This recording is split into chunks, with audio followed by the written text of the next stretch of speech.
I never thought betrayal would sound rehearsed, scripted like a performance. Yet that day, hidden behind the half-open door of the conference room, I heard the man I had built my life with recite every word of how he would break me.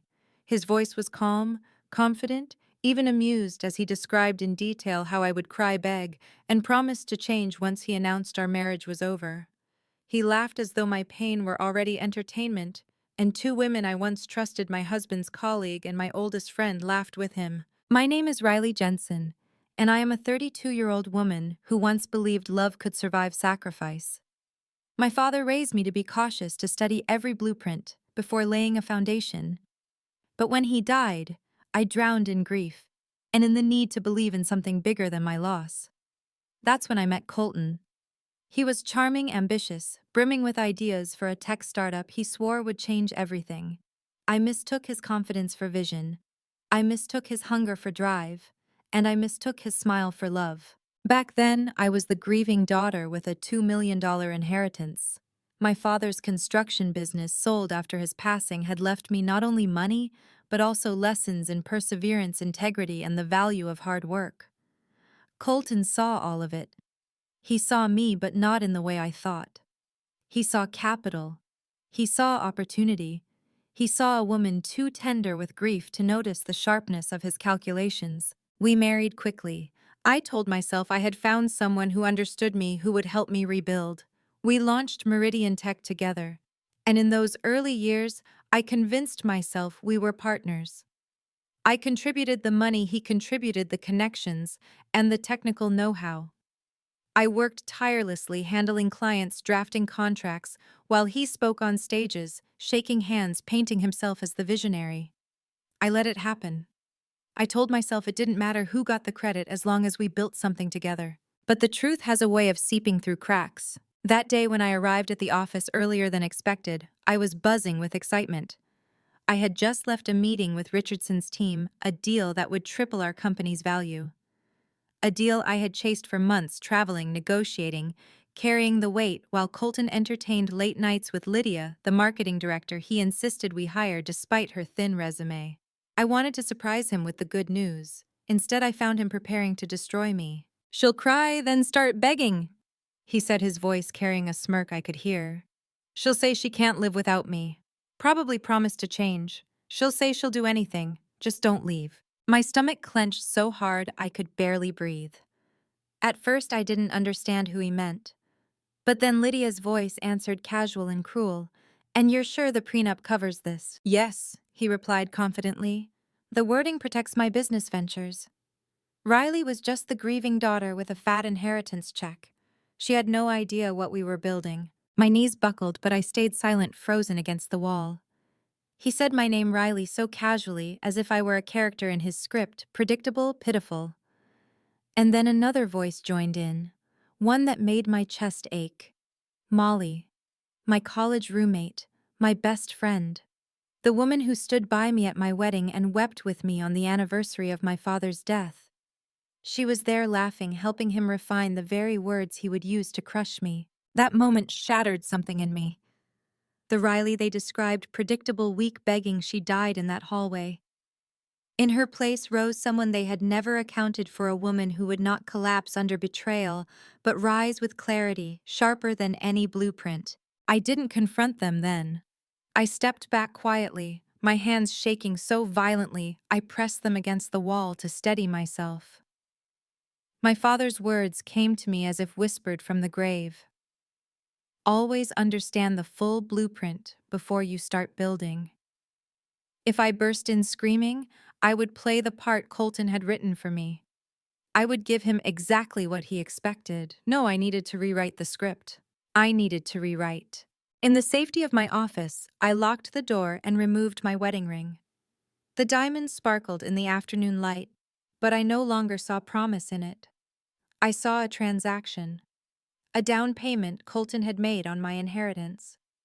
My hands moved automatically, downloading every financial record, every contract, every email from our company servers. I sifted through documents I had once trusted him to handle, now seeing them with new eyes. And as I pieced them together, I found the outline of his betrayal shell company's inflated invoices, money diverted to Parallax Solutions, a firm tied to Lydia's brother. It wasn't just betrayal of me, it was theft, fraud, and I suddenly had proof. That night when he texted me, "How did Richardson meeting go home late tonight? Big project with marketing team." I stared at the message, my chest burning. I typed back, "Meeting, great. Deal almost closed. Take your time tonight." My fingers were steady. My heart was steel.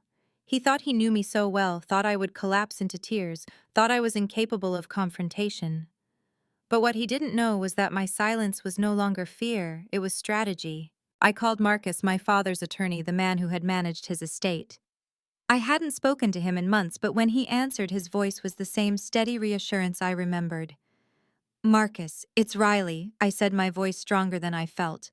"I need your help, urgent and confidential." We met the next day in his wood-paneled office, surrounded by leather-bound books and quiet authority.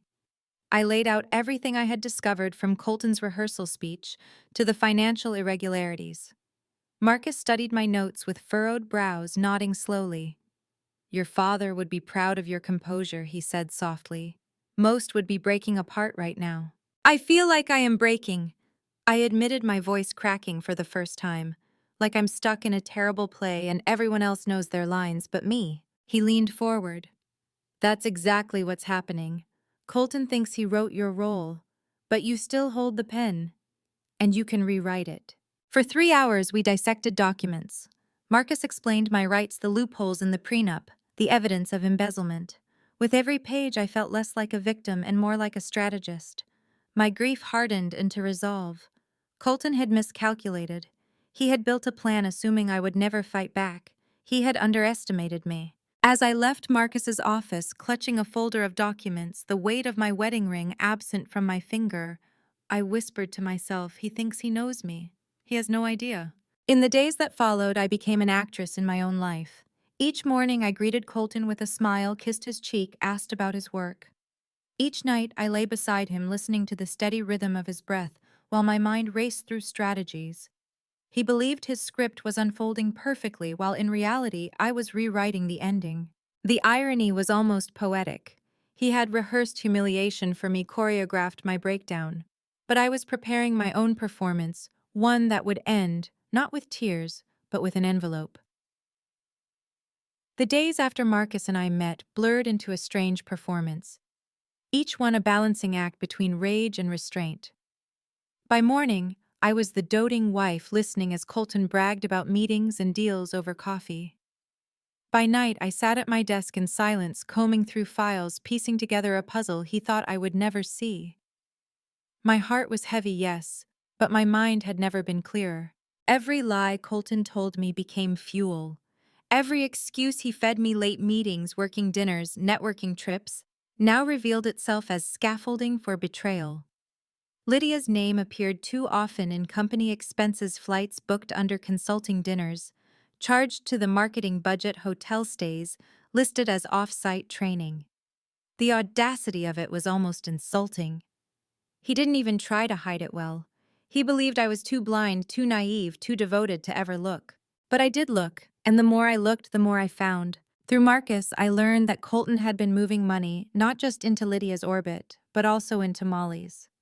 My best friend, the one who once held my hair back while I vomited after drinking too much at a college party, had been receiving advisory payments. She didn't even work for the company.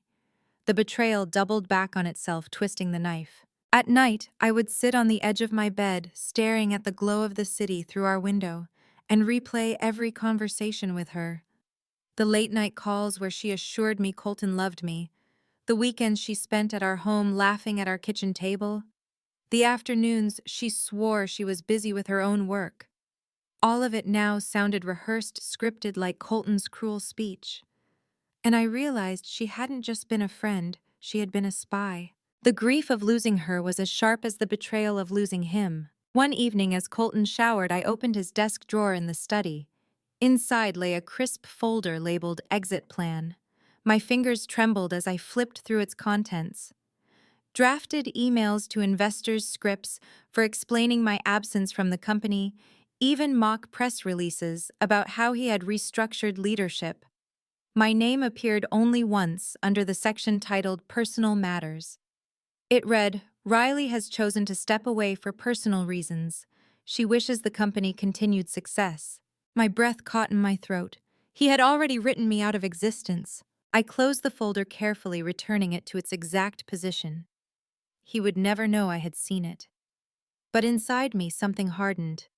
If he wanted to erase me silently, I would answer with silence of my own, but mine would roar when it finally broke. Marcus and I met regularly, often in quiet cafes across town, where no one would think to look for me. He guided me through every step, securing copies of contracts, documenting my contributions to the business, tracing money funneled into Lydia's brother's firm.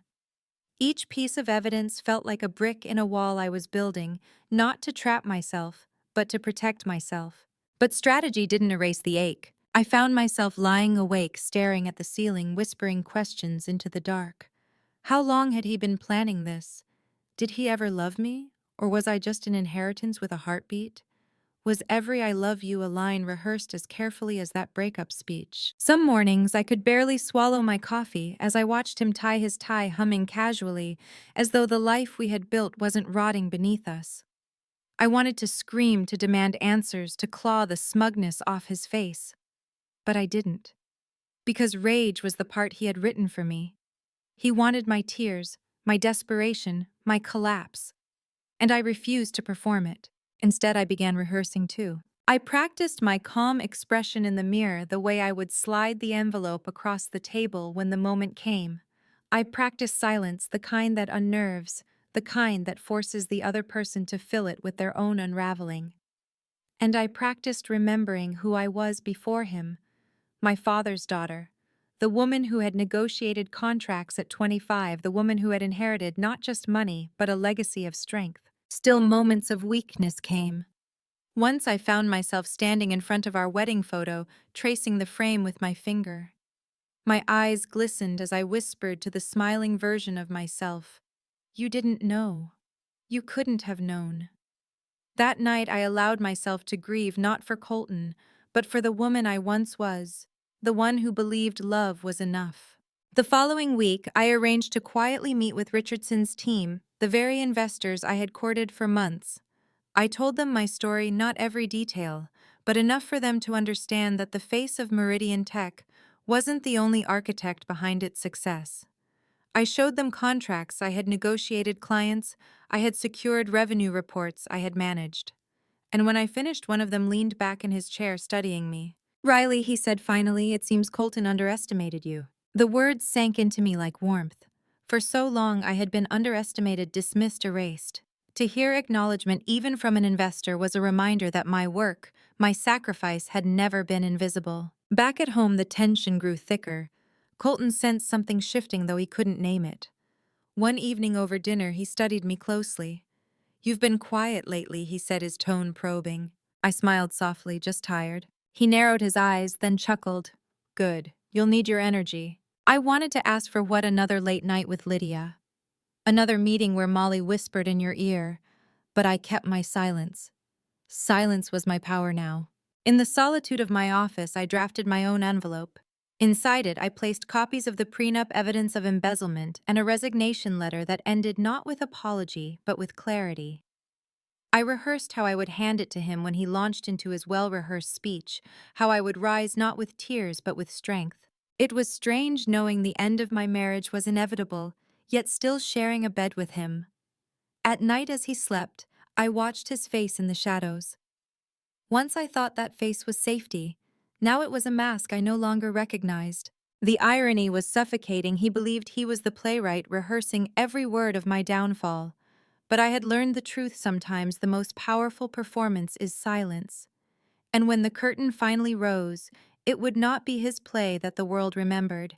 It would be mine. The morning of the confrontation began like any other, though I felt the weight of inevitability pressing against my chest. Colton hummed while adjusting his tie, his reflection smug in the mirror. I studied him quietly, sipping my coffee, knowing what was coming. For weeks, I had carried the envelope in my handbag, its edges worn from my fingers, tracing it in the dark. Today, I sensed would be the day he finally performed the script he had rehearsed so gleefully. The signs were all there. Lydia had been in and out of the office with a renewed brightness. Molly had grown distant in her text replies, and Colton carried an energy that wasn't exhaustion, but anticipation, like an actor backstage moments away from the lights. When he suggested dinner at our favorite restaurant, I knew. It was the same place where he had proposed, the same booth where I once cried with happiness, believing love had given me a second chance after my father's death.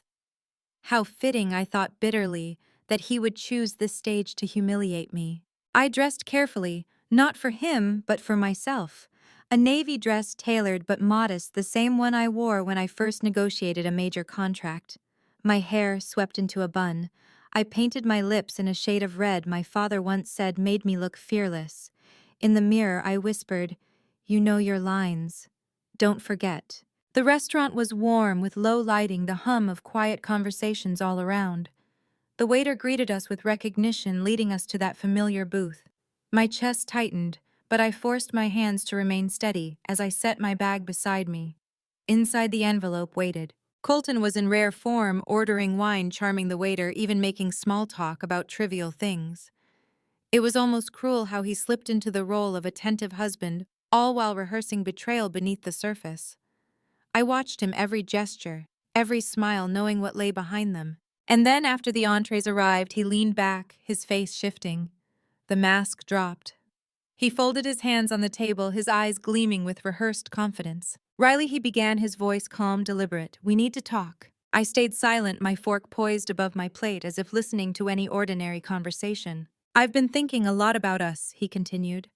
"About where we are, where we're going. And the truth is, we're no longer aligned. You've changed. Or maybe I have.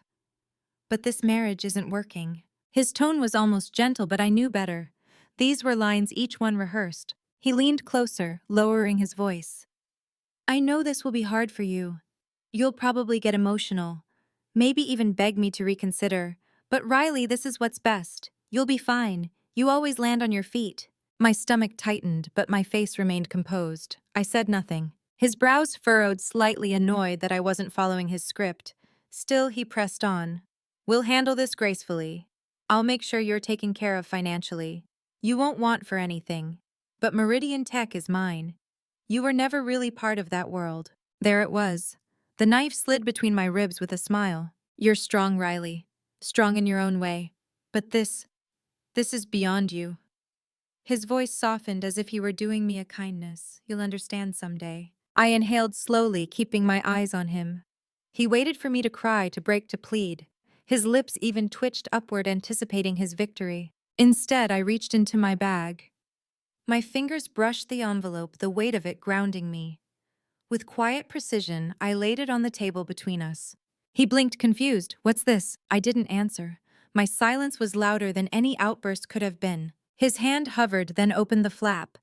Inside the documents waited copies of financial records, the prenup he thought worthless evidence of embezzlement, my resignation letter. Piece by piece, he slid them out, his confident smile faltering. "What is this?" he repeated, his voice tightening. Still, I said nothing. His eyes scanned the pages, the color draining from his face. His fingers trembled as he flipped through, reading the proof of what I had uncovered. The fraudulent invoices, the payments to Lydia's brother's firm, the prenup clauses that protected my rights to the company. Finally, he looked up, his mask shattered. How did you?" I met his gaze, calm, steady, unflinching. For a moment, the only sound was the clink of cutlery from nearby tables, the murmur of conversations around us. And then Colton's composure cracked entirely. His voice rose harsh, panicked. "You went behind my back. You've ruined everything." Heads turned. Diners paused mid-bite, staring. The great Colton, always in control, was unraveling in public. I leaned forward slightly, my voice low but clear. "No, Colton. You ruined everything when you underestimated me." His mouth opened and closed, searching for words for a script he no longer had. He stammered, You don't understand. This will destroy us both." But I was already rising, slipping the strap of my bag over my shoulder. I left the envelope on the table, its contents spilling like confessions he could never take back. The waiter moved aside as I walked toward the door. Behind me, I heard Colton's voice grow louder, desperate, calling my name. But I didn't turn back. Outside, the night air was sharp, bracing against my skin. I stood there for a moment, breathing deeply, feeling the weight of 7 years lift from my shoulders. The city lights shimmered like 1,000 open windows, each one a possibility. For the first time in years, I felt free. But freedom didn't erase the ache. As I walked down the street, my heart broke for the woman I had once been, the grieving daughter who believed in love, the wife who worked tirelessly for a dream not her own, the friend who trusted blindly. She was gone now, replaced by someone harder, wiser, someone Colton could never control again. I knew the battle wasn't over. There would be fallout, legal, financial, personal. He would fight, claw, try to rebuild his narrative. But the script was no longer his, it was mine. And I had only just begun to write it. The restaurant confrontation spread like wildfire, though I hadn't spoken a single word beyond what was necessary. Colton's outburst was enough. People saw him unravel. They saw me walk away with quiet dignity. Within a week, whispers trickled through the business community. Investors are sensitive to chaos, and Colton had given them a spectacle. I hadn't intended for it to become public, but gossip has its own wings. One of the diners that night recorded the end of the argument on their phone. The video surfaced online, shared first among colleagues, and then beyond, captioned simply "CEO loses control at dinner." There I was in the clip, calm, composed, rising from the table, while Colton shouted after me. The envelope was visible on the table, its papers spilling like an indictment. Suddenly I wasn't invisible anymore. The next morning I woke to hundreds of messages. Some were sympathetic, others curious, a few cruel. "Greedy wife takes down her husband," one comment sneered. But others saw something else, a woman refusing to crumble. Colton, meanwhile, panicked. He sent flowers, left voicemails, even waited outside my apartment building one evening. When I refused to buzz him in, he shouted up from the street, his voice breaking. "We can fix this! Riley, you don't understand what you're doing!" Neighbors leaned out of windows to watch, their faces lit by curiosity, pity, and perhaps a flicker of admiration. I stood at my window looking down, but I did not respond. He thought silence was weakness. Now he saw silence was power. Marcus moved quickly, filing paperwork, securing injunctions, making sure Colton couldn't dispose of assets. When Colton's attorneys tried to intimidate me with counterclaims, Marcus dismantled them calmly, piece by piece. I sat in conference rooms across from Colton, watching him sweat through expensive suits, his charm no longer enough to mask the panic beneath. The board of Meridian Tech demanded explanations. Investors called emergency meetings. "How could you let this happen?" they asked him. Who is Riley really? And for once, he couldn't spin a story that erased me. My documents spoke louder than his words ever could. Still, the nights were hard. I would sit alone in my apartment, wineglass in hand, staring at the ceiling. Betrayal is not a single wound. It is 1,000 small cuts bleeding again each time you remember another lie. I remembered Molly's laughter behind that door, Lydia's smirk in meetings, Colton's gentle tone when he rehearsed my humiliation. The pain didn't disappear with one envelope, it lingered, coiling around me in quiet hours. But so did something else resolve. I started rebuilding, not the marriage, not even the company, but myself. I enrolled in a leadership course, something I had once considered before shelving my ambitions for Colton's dream. I met with former clients, some of whom admitted they always preferred working with me over him. "You listened," one said. "Colton sold visions, but you built trust." Their words healed wounds I didn't realize were still open. One evening, I met with Richardson's team again. They leaned in, interested, not in Colton, but in me. "If you launched your own firm," they said, "we'd back you." My breath caught. For years, I had been the silent partner, the shadow behind the spotlight. Now, someone saw me as the light itself. Colton must have sensed the shift. His messages grew more desperate. "You'll destroy us both," he wrote. "The company can't survive this. Don't you care about the employees?" The irony stung. For years, I had worked myself raw to keep his company afloat, while he spent nights with Lydia and paid Molly for loyalty. And now he dared to ask if I cared.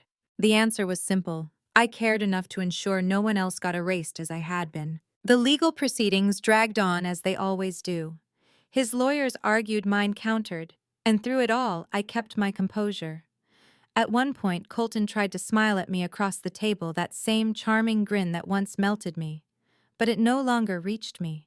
His magic was broken, his script destroyed. He had written me as the weak wife. Instead, I had become the woman who rewrote the play. The public began to turn too. Articles appeared not just about his downfall, but about my quiet strength. The woman behind Meridian Tech, one headline read. Another called me the silent architect. At first I cringed at the attention, but then I realized this was my story being reclaimed. For so long I was a ghost in my own life. Now I was the narrator. Molly tried reaching out once, sending a message. I never meant to hurt you.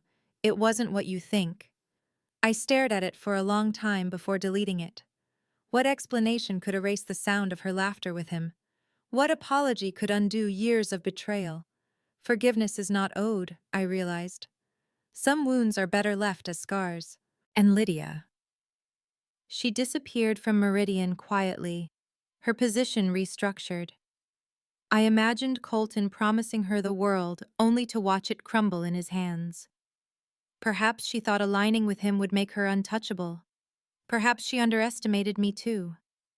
Either way, she faded into the background where she belonged. The turning point came one afternoon in court when Colton finally cracked completely. Faced with undeniable evidence stripped of charm, he slammed his fist on the table, shouting, "She was nothing without me!" The words echoed in the chamber sharp and raw. I felt a calm settle over me. Slowly, deliberately, I rose to my feet. My voice was quiet but steady. "No, Colton. I was nothing to you, and that was your mistake." The judge silenced him with a gavel. But in that moment, everyone in the room understood the truth. His empire wasn't crumbling because of me. It was crumbling because he built it on underestimating me. That night, walking home beneath the city lights, I felt the ache of everything I had lost: my marriage, my best friend, the illusion of safety. But I also felt something stronger, steadier: freedom. I wasn't healed yet. Healing would take years, maybe a lifetime. But I was free. And freedom, I realized, is the first step toward becoming whole again. The weeks that followed felt like living between two worlds: the wreckage of what I had endured and the fragile construction of what I was beginning to build. Court hearings wound down, papers were signed, settlements reached. Colton's empire shrank under scrutiny, its shine dulled its investors cautious. For once, I wasn't the ghost in the background. I was at the table, my voice steady, my presence undeniable. But it wasn't triumph I felt most strongly. It was exhaustion. Years of sacrifice, years of silencing myself, years of swallowing pain. They don't vanish the moment you win a case. They linger like bruises beneath the skin, reminders of battles fought in the shadows. I remember the first night after everything was finalized. I sat in my apartment, the legal documents neatly stacked on my desk, the envelope that once symbolized my silence now empty. For the first time in a long while, I let myself cry, not out of grief but out of release. Each tear felt like a thread I was cutting, loosening the knots that had held me captive to him. It's strange, the memories that return in quiet moments. The way Colton looked at me when he first pitched his dream, so convincing that I believed him with my whole being. The way Molly hugged me on my wedding day, whispering that I deserved every happiness. The way I once held Lydia's hand in encouragement at her first company presentation. Betrayal doesn't erase those snapshots. They live on, warped by the knowledge of what came after. But instead of letting them break me, I began to see them differently. Each one was a lesson in disguise. Trust doesn't mean blindness. Love doesn't mean sacrifice without boundaries. Friendship doesn't mean loyalty at the expense of your own worth. I poured myself into rebuilding not just my career, but my sense of self. When Richardson's team backed me, I launched my own consultancy firm, small at first, just a handful of clients, but mine. Every contract I signed carried my name alone. Every late night at my desk was for my vision, not someone else's illusion. And slowly people began to know me, not as Colton's wife, not as the woman in the viral video, but as Riley Jensen, the strategist, the builder, the woman who had survived betrayal and turned it into strength. One evening, I was invited to speak at a leadership conference. Standing on stage, looking out at rows of faces, I felt the weight of my journey press against me. My voice trembled at first, but then steadied as I said, "For years I believed silence was survival. That if I stayed quiet, sacrificed enough, loved hard enough, I would be safe. But silence isn't survival, it's erasure. And when someone tries to erase you, the most powerful thing you can do is write yourself back into the story." The applause was more than validation, it was healing. Afterward, a young woman approached me, her eyes wet. "I'm living what you described," she whispered. "I thought I was alone." I took her hands in mine. "You're not alone," I told her. "And you're stronger than you think." Those words weren't just for her, they were for me too. Colton faded from my life, though I still saw his name in articles sometimes. Each time I felt less anger, less ache. He had rehearsed a speech to destroy me, but in the end it was his performance that collapsed, not mine. Molly never tried again to reach me. Lydia vanished into obscurity. And me, I kept going, scarred but steady, moving forward one choice at a time. Some nights I still stand on my balcony looking at the city lights. Once they mocked me, reminding me of opportunities lost. Now they look like stars scattered across the earth, each one a chance, each one a window I can still open. I am not naive anymore. I know betrayal leaves wounds that never fully heal. But I also know this: we are not defined by the people who break us. We are defined by how we gather the pieces, how we build again, how we choose to rise. So if you are listening to my story and carrying your own scars, let me say this. You are not what was taken from you. You are not the lies told about you, and you are not powerless. You may feel invisible now, but one day you will see yourself clearly again, and when you do, you will be unstoppable. Thank you for staying with me through my story. If it resonated with you, if it gave you even a spark of strength, please like, share, and subscribe. And tell me your story in the comments, because the more we speak, the less any of us can be erased.